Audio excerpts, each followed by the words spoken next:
Ke sorotan lain saudara, Ferry Irwandi, CEO Malaka Project dan konten kreator yang sering membahas soal isu sosial dan kerap mengkritik kebijakan pemerintah disorot Cyber Mabes TNI. 4 Jenderal TNI disebut turun tangan karena menilai ada indikasi tindak pidana yang dilakukan oleh Ferry. Ruang digital lagi-lagi jadi sorotan dalam penyampaian kritik. Nama Ferry Irwandi, CEO Malaka Project dan konten kreator yang sering membahas soal isu sosial dan kerap mengkritik kebijakan pemerintah, kini sedang dalam bidikan patroli siber. Ferry yang kerap lantang menyuarakan pendapatnya di ranah siber, kini berada di sorot siber Mabes TNI. Seorang jenderal mengaku menemukan dugaan tindak pidana dari aktivitas digital Ferry dan bahkan telah berkonsultasi ke Polda Metro Jaya. Kasus ini bukan sekedar urusan hukum. Kasusnya membuat publik menyoroti di mana batas militer dalam kehidupan sipil dan bagaimana nasib kebebasan berpendapat di negeri ini.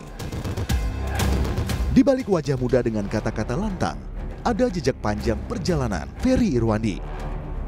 Ferry pernah menjadi pegawai di Kementerian Keuangan sebelum akhirnya memilih mundur dan menempuh jalan berbeda. Jalan sebagai aktivis digital. Oktober 2023, ia mendirikan Malaka Project, sebuah ruang kreatif, edukatif, dan budaya yang menggandeng tokoh populer untuk menyalakan api kritis generasi muda. Tapi api itu kini justru dikepung badai. Komandan Satuan Siber Mabes TNI, Brigjen Juwinta Ombo Sembiring, menyebut telah menemukan indikasi tindak pidana dari aktivitas Ferry melalui patroli siber. Tanpa penjelasan rinci, sang jenderal memilih melangkah ke Polda Metro Jaya untuk berkonsultasi hukum. Kami temukan beberapa fakta dugaan tindak pidana yang dilakukan oleh saudara Ferry Irwandi.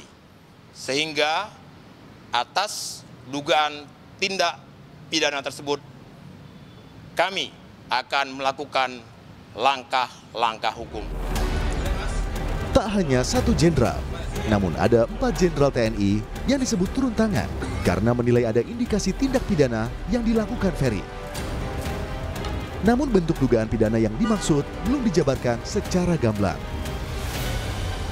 Konsultasi disebut-sebut sebagai langkah TNI agar tidak salah arah dalam memproses sesuai aturan hukum yang berlaku jika benar ada pelanggaran. Namun, langkah itu menimbulkan tanda tanya besar. Apa sesungguhnya kesalahan Ferry? Apakah ujaran kebencian, fitnah, atau sekedar kritik yang dianggap mengganggu?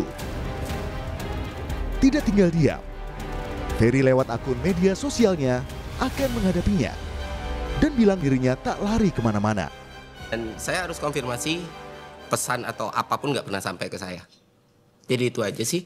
Dan kalau misalnya tindakan ini dianggap bikin saya takut, khawatir, cemas, tidak Pak. Saya akan jalani, saya nggak akan play victim, rengek-rengek, tidak. Gitu. Kalau memang mau diproses hukum ya, ini kan negara hukum, kita jalani bersama gitu. Ya, saya tidak lari kemana-mana Pak. Langkah TNI membidik Ferry Irwandi memantik gelombang kritik. Aktivis HAM Usman Hamid menyebut, tindakan TNI ini sudah di luar tugas pokoknya sebagai penjaga keamanan negara. Mengenai ancaman siber yang diselidiki TNI, seharusnya menurut Usman adalah ancaman terhadap pertahanan negara. Sehingga ia menilai tindakan TNI melaporkan Ferry adalah bentuk ancaman kebebasan berekspresi. Saya kira tindakan itu adalah tindakan yang tidak sepatutnya dilakukan karena berada di luar tugas pokok dan fungsi dari TNI. TNI itu adalah alat negara untuk melaksanakan kebijakan di bidang pertahanan. Bukan urusan keamanan dalam negeri, bukan urusan tindak pidana seperti yang mau diarahkan pada Ferry Irwandi. Kalaupun kita mau berbicara tentang ancaman cyber, seperti yang dimaksud oleh Komandan Satgas Cyber Mabes TNI, maka ancaman cyber yang dimaksud adalah ancaman cyber pertahanan atau cyber defense, bukan ancaman cyber segala ancaman. Kalau begini caranya, ini namanya ancaman terhadap kebebasan berekspresi. Berbeda pendapat dengan Usman. Mantan Kepala Badan Intelijen Strategis TNI, Soleman Ponto, mengungkap pernyataan Ferry Irwandi bisa mengakibatkan bercerai-berainya bangsa. Sehingga TNI merasa difitnah. Namun, pertanyaannya pendapat yang bagaimana yang boleh disampaikan? Kalau pendapat ini dapat mengakibatkan bercerai-berainya bangsa ini, apakah iya boleh? Yang pertama, kalau pendapat itu mengandung fitnah, apakah itu boleh? Nah, kan itu pertanyaannya. Nah, TNI sekarang ini yang dia sampaikan itu karena merasa difitnah. Dengan apa? Mahkamah Konstitusi dalam putusannya menyatakan institusi negara termasuk TNI bukan subjek hukum yang bisa melaporkan pencemaran nama baik. Wakil Direktur Siber Polda Metro Jaya AKBP Fian Yunus menjelaskan dugaan tindak pidana yang dikonsultasikan pihak TNI adalah dugaan pencemaran nama baik terhadap institusi yang dilakukan Ferry Irwandi. Putusan MK kan institusi kan nggak bisa melaporkan, harus pribadi kalau pencemaran nama baik. Kan itu maksudnya kalau tidak pidana Ferry Irwandi, pencemaran nama baik ya. Terhadap institusi atau terhadap perorangan? Institusi. Apakah militer akan membatasi diri atau justru makin jauh memasuki ruang sipil antara kuasa dan suara?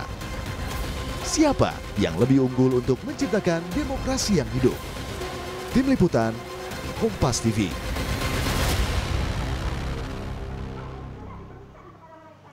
Kapuspen TNI Brigjen Freddy Ardiansah bilang bahwa konten Ferry Irwandi memiliki unsur berita bohong terkait pernyataan Ferry soal darurat militer. Kapuspen TNI mengatakan apa yang disampaikan oleh Ferry Irwandi soal darurat militer itu sangat menyesatkan. TNI juga berjanji akan selalu berada dalam koridor yang jelas, tegak lurus pada kekuasaan tertinggi negara yaitu Presiden. Itu salah besar itu kalau dikait-kaitkan sama darurat militer itu. Makanya itu kemarin Dansat Cyber juga menyampaikan secara gamblang dan jelas ya bahwa ada unsur-unsur penyebaran berita bohong di situ. Ya, udah disanggah berulang kali baik itu oleh Wapang TNI, Wakil Panglima TNI maupun oleh Menhan sendiri ya terkait itu. Jadi tidak mungkin kita melaksanakan hal-hal yang seperti yang disampaikan itu dan saya kira meresahkan masyarakat ya adanya darurat militer itu sangat-sangat menyesatkan saya kira ya. Akan tetapi saya sangat berharap bahwa semuanya harus berlandaskan pada informasi yang valid, kemudian yang aktual. Jangan sampai semua berita-berita ataupun penyampaian-penyampaian itu yang sifatnya itu memanipulasi sebuah berita yang salah, itu jadinya akan memecah belah, ya kan? Kemudian mengadu domba dan memprovokasi saya kira itu, Mas.